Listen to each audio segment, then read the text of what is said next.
The ICEVI, the Nippon Foundation Mathematics Package for Teachers video series, Abacus as a Mathematical Tool. Title of the video: Assumed quotient of higher digit divisors. Erring on the lower side is always safe. Let us take the example 1716 divided by 217. In abacus division, we are basically dealing with the dividend and the divisor. The complexity of the procedures depends mostly on the number of digits in the divisor, irrespective of the digits in the dividend.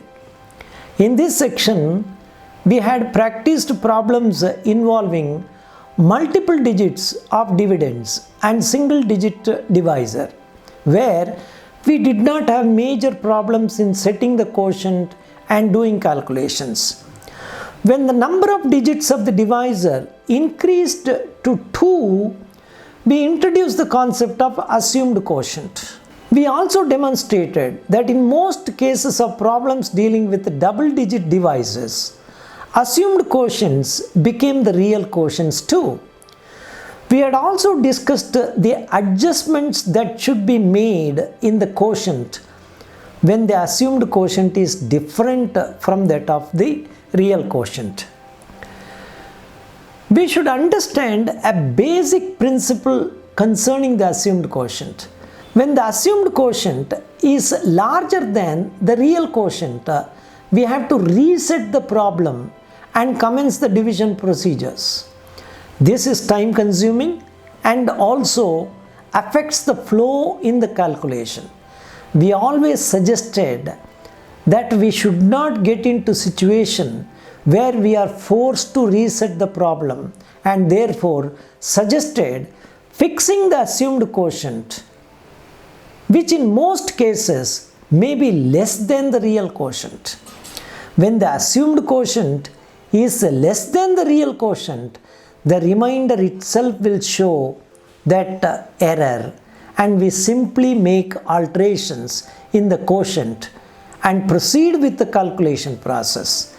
Selecting a lower assumed quotient is always on the safer side, and the selection of the assumed quotient is not too complicated when the digits of the divisors are 2. The complication increases with 3 or more digit divisors. In setting the assumed quotient, we always look at the first digit of the divisor and the first digit of the dividend in the case of a 2-digit divisor. We can follow the same method too in selecting the assumed quotient when the digits in the divisor are 3, but the possibilities of making errors are high with a higher number of digits in the divisor. Take the example 1716 divided by 217.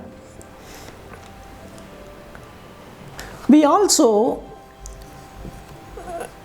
demonstrated the example 1716 divided by 296.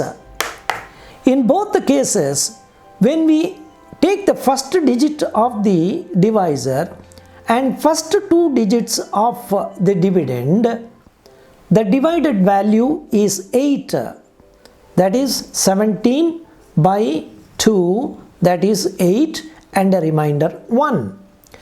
We normally reduce 1 and take it as the assumed quotient.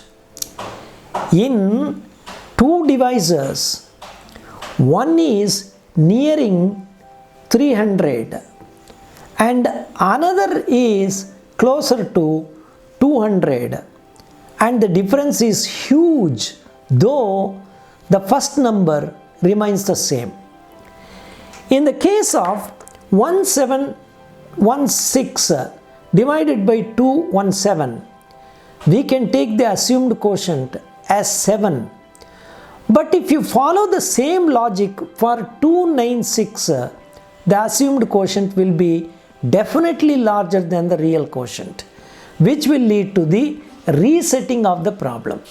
Therefore, it is always safe to select a lower assumed quotient whenever we deal with the higher digit numbers.